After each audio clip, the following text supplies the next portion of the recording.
Thank you so much for staying with us. You're still watching Business Morning. Today we're looking at Nigeria and the OPEC cartel, that's the Organization of Petroleum Exporting Countries, looking at Nigeria's continued membership and how the cartel is dealing with the global oil market, and of course that rising shale oil production on the part of the United States, a key customer for OPEC and the oil market in general. I'm now being joined in the studio by Akin Jones, who's a financial analyst and investment banker, head of advisory, Primera Africa Securities. Thank you so much, Akin, for being here.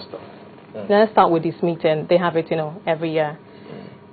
Well, last Friday, they did decide to keep their quota, their daily quota, at 30 million barrels per day. It's been like that in the last year or two or so. But then they did discuss a number of issues. But looking at some reports that I saw, analysts say that it looks like there's the internal rivalries and they're not particularly addressing the key issue for them right now, which is that shale oil production that the U.S.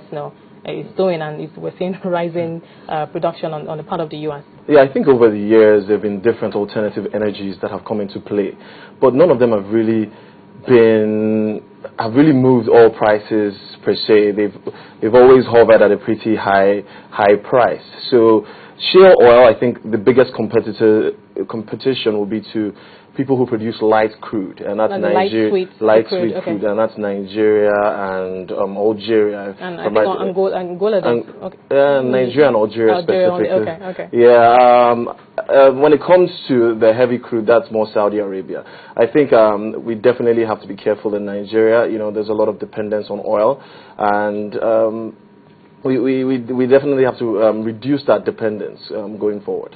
Now, the oil minister, they did also say at the meeting that, okay, yes, the shale oil is perhaps something, might be a threat and something that they should discuss actively. But they did say that if oil prices decide to fall, that they could actually hold an emergency meeting and address it.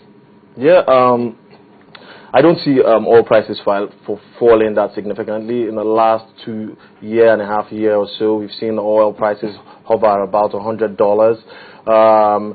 And even when it was hitting the $125 mark, and most of the people in the United States and most developing nations were complaining, oil prices have always stayed at that optimal level of the $100 mark within the last 2 years.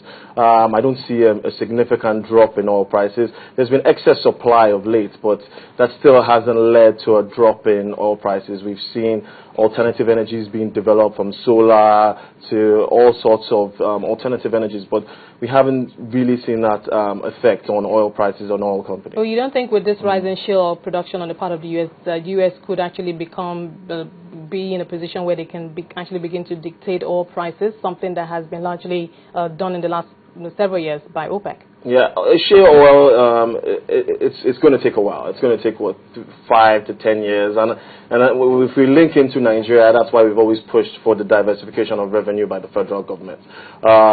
When we look at our benchmark, we're benchmarked towards oil production. 2.5 million barrels, but that's a lot, because we do have a quota around 1.8 million barrels. But we, along with other countries that desperately, that very much reliant on oil, Venezuela, Angola, and one or two other, not just African countries outside of Africa, we do need to have most our production or oil go out, into the international market, especially to our key customer, the U.S. But now, and a key point is when you look at in February, we did our worst shipping consignment per barrels per day to the U.S. We did about 194,000. This was our worst in 18 years. I think in May we've come back to about 370,000, and that's definitely it's been on the upswing. But that's a red flag, because that shows us that the U.S. is actually diversifying its oil production, and they don't want to be that reliant on the OPEC countries. Now, ironically, because at that same meeting, Saudi Arabia, the key member of that group, did say that, okay, yes, the U.S. is producing shale oil. It's actually a welcome development. But other members, I remember Nigeria's oil minister, Dezani, saying that, that's a problem for Nigeria and for Africa. Like I said before, we need to push more oil out there because we need more money. It's what we rely on. So if Saudi Arabia is saying, it's okay, I mean, they can afford to say that. They're the big, and we know that because Iran is facing more sanctions, there's so much embargo on thousands of barrels of oil that they produce. Saudi Arabia is actually the country among OPEC that's actually filling that gap by overproducing. So that's more money for Saudi Arabia. Yeah. So of course that has irritated other members, especially Nigeria, because we are also looking to put more oil out there because we need the money. We can't compare ourselves to Saudi Arabia. It's a rich nation anyway. Yeah, when you think of it, Angola is going to outpace Nigeria in terms of oil production and barrels per day. We're talking of the thefts, oil thefts, and we're talking of just the general insecurity we're facing. And all these things have to be managed properly. I just said the benchmark is $75 or $79 a barrel, and OPEC is $100. That gives us some kind of reserve if properly managed. But time is running out. This is not going to last forever. So oil prices are going to stay high for the short term, but in the long term, diversification is key. We look at states like Lagos and we see the diversification just of states like Lagos in terms of IGR, and you can see the development that is taking place. But if you look at states that are completely dependent on oil, there are going to be issues there. And then we heard the vice president saying recently about